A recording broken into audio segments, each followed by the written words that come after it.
Pemberdayaan perempuan adalah usaha sistematis dan terencana untuk mencapai kesetaraan dan juga keadilan gender dalam kehidupan keluarga dan masyarakat. Pemberdayaan perempuan sebagai sumber daya insani juga potensi yang dimiliki perempuan dalam hal kuantitas maupun kualitas tidak di bawah laki-laki. Namun kenyataannya masih dijumpai status perempuan dan peranan perempuan dalam masyarakat masih bersifat subordinatif dan belum sebagai mitra sejajar dengan laki-laki. Bagaimana seharusnya para perempuan di Indonesia mengembangkan kemampuan dan kreativitas mereka? Hadir bersama saya hari ini Bunda saya yang cantik, Dewi Motik, pendiri dari IWAPI, Ikatan Wanita Pengusaha Indonesia. Apa kabar Bunda? Baik, alhamdulillah baik sekali. Terima kasih sudah Selalu hadir di segar. acara Bunda. Iya, ini kalian janjian ya merah-merah ya? Tanpa masih disengaja ya, gitu Bunda. ya. Jadi jangan gitu dong. Berita satu is merah putih. Merah yang Makanya putih. ya. Kalau gitu saya pulang aja, kalian berdua aja yang siarannya. Bunda, apa kabar dengan IWAPI? Alhamdulillah udah regenerasi, udah ketua yang kelima kali, udah bersyukur semua, Sudah 25 tahun ya, Bunda, sudah ya? 41 tahun. 41 Berjalannya tahun. IWAPI Oh, tahun pada saat dimulai, pada saat itu Bunda yang usianya 25 tahun. Saya sekarang udah 17 tambah 50, 17 tahun. 50 tahun yang Selalu lalu, 17 gitu. tahun. Nggak pernah berubah 17 Kalau ditanya umurnya 17 tahun, terus. 50 tahun yang lalu. Tapi itu pelan-pelan ngomongnya. Harus bisik-bisik ya. Jadi bahagia terus. Bunda, pertama kali waktu mulai dengan IWAPI, usianya kan relatif masih sangat muda, 25 tahun. Lagi cantik-cantiknya, lagi mekar-mekarnya, lalu juga ex dari None Jakarta yang pertama ya. Ya, saya salah Angkatan satu pertama. pemenang. Saya salah satu pemenang angkatan pertama di Jakarta. Tahun Tahun berapa, 68. Bun? Tahun 68 gitu, salah satu pemenang juga Ratu Jakarta Fair. Wow. Kemudian juga saya jadi Ratu Lubes yang pertama. Harus Ini- ditampilkan Itu ya. di tahun yang sama? Sama. Jadi tahun 68 itu 3 gelar. Harus saya ditampilkan Ratu foto-foto Lubes. bagaimana langsingnya Dewi Motik, bagaimana cantiknya, luwesnya berjalan di atas catwalk.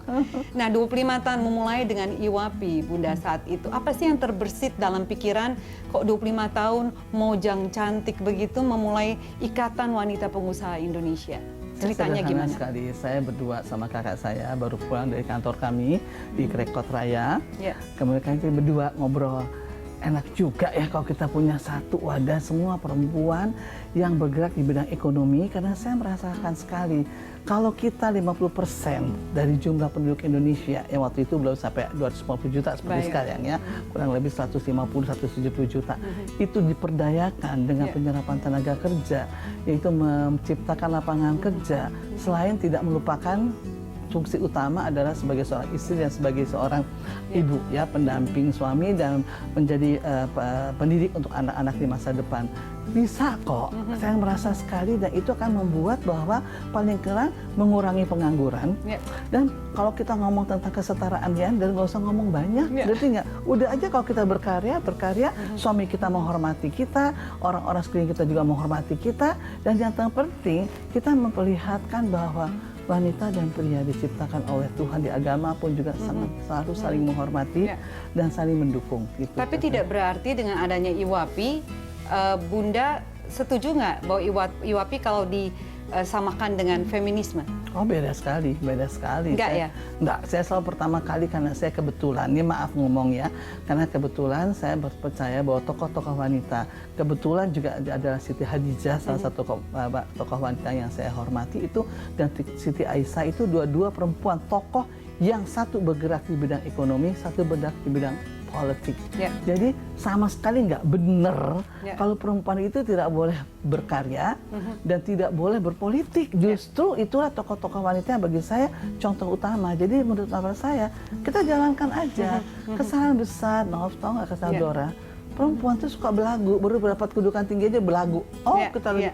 Udah aja kita mau. Dan merasa bahwa kalau feminisme diajarkan bahwa kedudukannya itu sama, kedudukan gendernya itu sama, bahwa hak kewajiban semuanya harus sama, tidak boleh dibedakan karena zaman sudah berubah. Loh, itu nggak jadi soal, nggak usah diomongin, tau nggak? Nggak usah jojo, dasar lo bego. Kita nggak usah ngajar orang bang bego, kita ajarin dia jadi pinter. Ya. Jadi dia ngerasa tidak merasa. Sama juga laki-laki tuh ngomong ya, mau dibilang apa, dunia ini diciptakan ada laki-laki. Pertama, Adam dimulai baru Hawa. Itu fakta loh, agama apapun juga mengatakan bahwa, nah kita udah saling-saling menghormati. Tanpa Hawa, Adam nggak bakal bahagia. Tanpa Adam, Hawa nggak bakal bahagia. Jadi hal ini yang sederhana nggak usah dibicarakan, tapi dilaksanakan gitu loh, Nov sama Dora. Jadi kalau Bunda menerapkannya ini bahwa tetap kalau saya bisa tangkap, laki-laki tetap posisinya itu di atas, perempuan ada di bawah. Mungkin kepala perempuan jadi leher gitu, jadi nggak bisa gerakin leher kalau kepalanya sakit. Seleo bantal misalnya gitu ya. Enggak begitu. Enggak begitu. Saling menghormati. Saling menghormati, dan saya merasakan sekali. Saya dari muda sangat berkarya ya. Saya udah aktivis dari umur 9 tahun aja, saya ikut lomba di gelanggang dagang wanita di stasiun Ikada. Sekarang ini Monas namanya ya.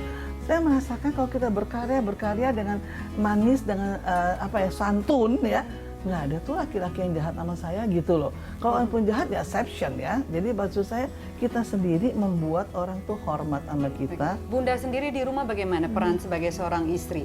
Aduh, saya jadi tetap bingung. menyiapin kopi, makanan, ya Allah, Tuhan, mungkin pakaian dalam lagi deh, kalau suami lagi kolokan juga disuapin gitu ya. Sederhana, itu bukan sesuatu berat, tapi seneng aja gitu loh, ngerti nggak?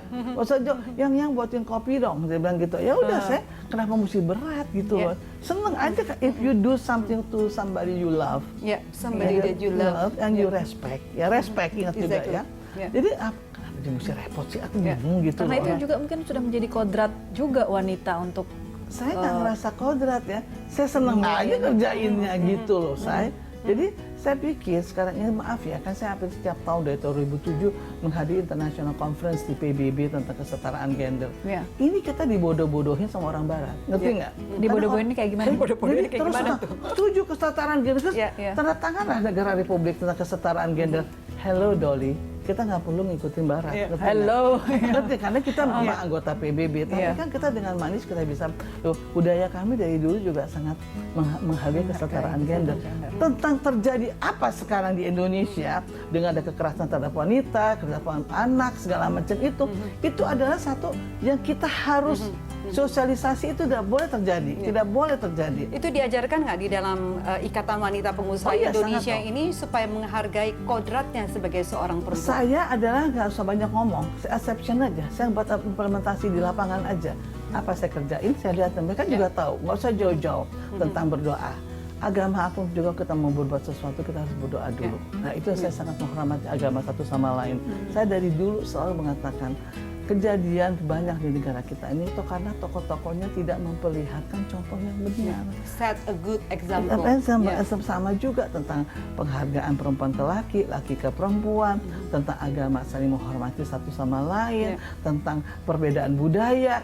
Kalau kita implementasi di lapangan, tokoh-tokoh semua pemimpin mengadakan sesuatu contoh, nggak usah banyak ngomong, ngerti nggak? Daripada Undang-Undang Dasar 45, Pancasila, ngapain? Nggak usah banyak teori lah. Itu gitu implementasinya langsung, sudah ada pegangan kita, filsafat kita ada Pancasila, Undang-Undang Dasar 45. Udah, tolong dong. Jangan kebanyakan ngomong, implementasi aja di lapangan, enak jadinya. Baik, nanti masuk di segmen kedua, aku kepengen nanya, dari sila bicara Pancasila nih, yang kelima, keadilan sosial. Apa sih yang diharapkan daripada pemberdayaan perempuan di IWAPI dengan keadilan sosial? Menjadi perempuan karir sekaligus ibu rumah tangga yang baik tidaklah gampang. Acap kali terjadi pertentangan. Karena perempuan karir lebih banyak menghabiskan waktunya untuk pekerjaan. Akibatnya urusan kerumah tanggaan termasuk pendidikan anak terabaikan. Ya, bagaimana mensinergikan keduanya agar berjalan seiring? Happy Parenting akan kembali lagi usai jeda, tetaplah bersama kami.